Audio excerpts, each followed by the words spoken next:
Morning students.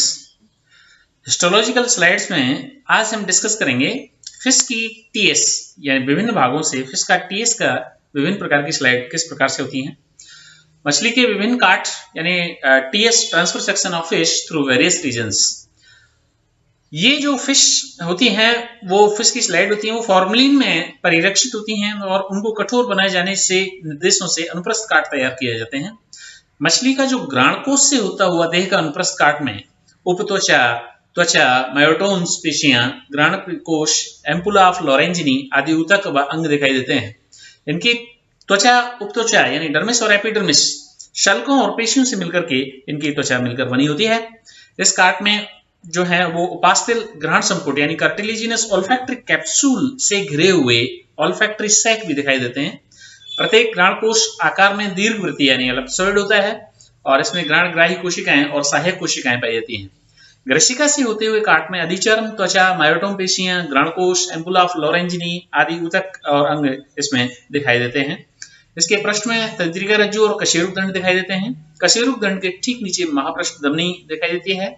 मध्य में बड़ी कृष्णाल जिसके नीचे पेरिकार्डियम गुहा और गुहा में हृदय दिखाई देते हैं। हृदय में साइनस फिनुसस और आलिंद निलय दिखाई देते हैं। मछली के आमाशय और यकृत से होती हुई अनुप्रस्थ काट जो होती है उसके अंदर शल्क, उपत्वचा, त्वचा, मायोटोम पेशियां, मेरुरज्जु की कोशिकाएं आदि दिखाई देती हैं। अब ये है एक इसके ऑल्फैक्टरी कैप्सूल से होता हुआ और मछली का अनुप्रस्थ काट।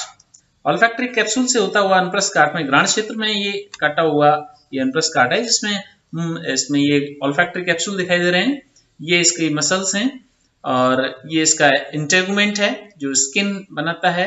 एम्पुला ऑफ लॉरेंजिनी के ये सेंसरी ऑर्गन्स दिखाई दे रहे हैं। इस प्रकार से ये ऑल्फैक्टरी रीजन से होता हुआ मछली का काट है। ये है TS of fish through gill reason.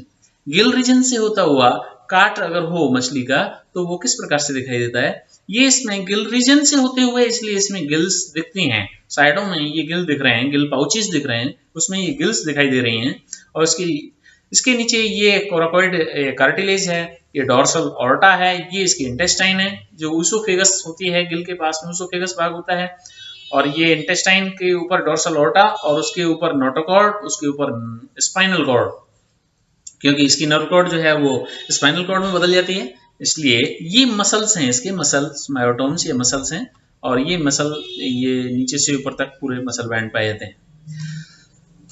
उसके बाद में TS of a fish through oesophagus और पेरिकार्डियल केविटी। पेरिकार्डियल केविटी से होते हुए यदि किसी फिश का टीएस हो तो निश्चित रूप से ऊसोफेगस और पेरिकार्डियम होगा उसमें। और ये हेपेटिक साइनस भी इसमें दिखाई देते हैं। इसमें वेंट्रिकल यानी हार्ट का जो वेंट्रिकल भाग है वो दिखाई देता है। और उसके बाद में ये नीचे कोराकोइड कार्टिलेज से बना हुआ ये वेंट्रल क्यूटेनियस वेन है और इसके ऊपर अगर देखें तो ये आहार नाल का ऊसोफेगस भाग और ये डोर्सल ऑर्टा और उसके बाद नोटोकॉर्ड, फिर उसके बाद स्पाइनल कॉर्ड और ये मसल बैंड्स और सबसे ऊपर है डोर्सल क्यूटेनियस वेन और उसके बाद सबसे ऊपर इंटेगुमेंट है। इस प्रकार से ये इसका टीएस ऑफ फिश है। TS of fish through stomach and liver. अगर स्टमक और लिवर से होते हुए अगर किसी फिश का टीएस काटें तो उसमें क्या क्या दिखाई देते हैं हमें। उसमें ये एक तो स्टमक से होते हुए इसलिए स्टमक तो दिखाई देगा ही, बीच में आहार नाल का भाग होता है। इसके ठीक ऊपर होती है कार्डिनल वेन होती है और इसके ऊपर होता है स्पाइनल नर्व, स्पाइनल कॉर्ड होती है, स्पाइनल कॉर्ड ये ऊपर और ये इसकी वर्टिब्रल कॉलम वर्टिब्री इसमें दिखाई देते हैं और ये मोटे मोटे मसल बैंड्स इनके दोनों लेटरल साइड्स में दिखाई देते हैं। और उसके बाद में ये सीलोम है जो सीलोम के दोनों तरफ ये पेक्टोरल फिन बड़े हुए फिन है, ये पेक्टोरल फिन और इसके नीचे ये वेंट्रल क्यूटेनियस वेन है और ये फिफ्थ ब्रिंकियल आर्च और राइट कार्डिनल वेन। इस प्रकार से ये इसका TS through stomach and liver, एक फिश का स्टमक एंड लिवर होता है। ये है एक TS of fish through intestinal region. पीछे की जो इंटेस्टाइन होती है उसके थ्रू होते हुए अगर किसी फिश का टीएस काटा जाए तो उसमें क्या क्या दिखाई देता है। इसमें इस टीएस के अंदर जो इंटेस्टाइन के थ्रू कटा हुआ है उसमें निश्चित रूप से इंटेस्टाइन तो दिखाई देगी ही और ये इसकी इंटेस्टाइन है। इंटेस्टाइन के ऊपर ये डोर्सल ऑर्टा, नोटोकॉर्ड और इसकी ये स्पाइनल कॉर्ड है। उसके ऊपर ये मसल बैंड्स हैं, ये मसल रीजन्स हैं, मस्कुलर बैंड्स इसके नीचे चूंकि इंटेस्टाइन के थ्रू है इसलिए इंटेस्टाइन में ये स्क्रॉल वाल्व पाया जाता है। एक ऐसा स्क्रॉल वाल्व या स्पाइरल वाल्व कहते हैं, वो इनकी इंटेस्टाइन में पाया जाता है। कार्टिलेजिनस फिश की इंटेस्टाइन का ये कैरेक्टरिस्टिक फीचर है कि उनमें स्क्रॉल वाल्व पाया जाता है। ये लेटरल वेन है और पोस्टीरियर इंटेस्टाइनल वेन और फिर नीचे ये वेंट्रल क्यूटिनिस वेन और इसके चारों तरफ पाया जाता है ये इंटेगुमेंट। इस प्रकार ये टीएस थ्रू इंटेस्टाइन रीजन है। उसके बाद में आगे चलते हैं TS of male and female through pelvic region. अगर पेल्विक रीजन से पीछे के हिस्से से अगर काट यानी पूंछ से ठीक पहले का जो भाग है पेल्विक रीजन कहलाता है, उसमें मेल और फीमेल में क्या डिफरेंस होता है। ये मेल का पेल्विक रीजन से होते हुए टीएस है और ये फीमेल का पेल्विक रीजन से होते हुए टीएस है, जिसमें ये सारी चीजें दिखाई गई हैं। डोर्सल क्यूटेनियस वेन दोनों में, इंटेगुमेंट दोनों में, मायोटोम्स दिखाई दे रहे हैं स्पष्ट। ये इसके स्पाइनल कॉर्ड है, इसका स्पाइनल कॉर्ड ये है। उसके बाद में स्पाइनल नर्व है निकली हुई और फिर इसके बाद में डोर्सल ऑर्टा है। उसके बाद पोस्टीरियर कार्डियल वेन है। फिर इसके नीचे किडनी दिखाई दे रही है, किडनी से निकले हुए दो यूरेटर के टीएस दिखाई दे रहे हैं और इसमें ये यूटेरस दिखाई दे रहा है क्योंकि पेल्विक रीजन के अंदर इसका यूटेरस पाया जाता है। और इसके नीचे ये चारों तरफ से घिरा हुआ सीलोम, इसकी गुहा, बॉडी कैविटी पाई जाती है।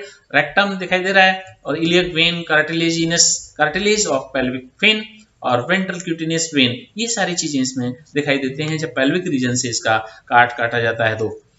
तो इसके बाद में कॉडल रीजन, लास्ट में कॉडल रीजन जो होता है इसकी पूंछ से होते हुए अगर किसी मछली की फिश का अगर टीएस काटा जाए तो वो किस प्रकार से दिखाई देता है, उसमें क्या क्या दिखाई देता है।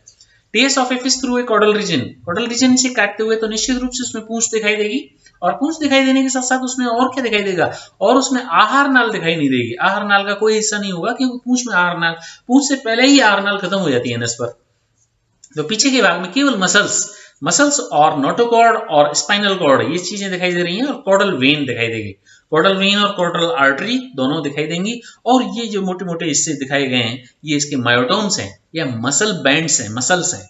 और ये मसल्स की सहायता से पूंछ में मूवमेंट होता है और इनके सबके ऊपर होता है इंटेगुमेंट या इसकी स्किन जो इसको घेरे हुए रहती है। इस प्रकार इसकी कॉर्डल रीजन से होते हुए इसका टीएस। कशेरुक दंड जो होता है उसके ठीक नीचे पृष्ठमाधमनी दिखाई देती है। उदरीय गुहा में आमाशय, एक जोड़ी वृक्क तथा अधर में यकृत के काट उपस्थित होते हैं। आमाशय के ऊपर पोस्टीरियर कार्डिनल वेन दिखाई देती है जैसा कि मैंने अभी बताया चित्र में। अधर पार्श्व दिशाओं में पेक्टोरल फिन भी दिखाई देती है। इसके आंतरिक क्षेत्र से होती हुई काट कुंडलित कपाल यानी स्क्रॉल वाल्व दिखाई देता है।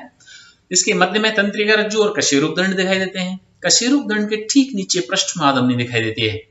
उदर गुहा में आंत्र यानी इंटेस्टाइन, पार्श्वों में वृषणों की जोड़ी, वृक्क, शुक्राशय यानी सेमिनल वेसिकल की जोड़ियां दिखाई देती हैं। थोड़ा और पीछे वाले क्षेत्र से अगर काट में देखें तो उसमें पृष्ठ कार्डिनल शिरा, समेकित वृक्क, मूत्रवाहिनी दिखाई देती है।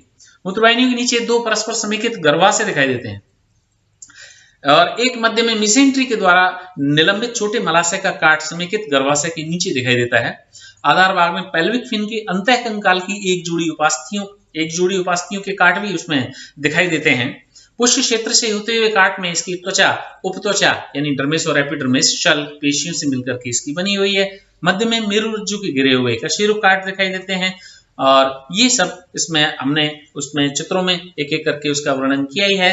इसलिए this is all about a TS transfer section of fish through various regions. Thank you.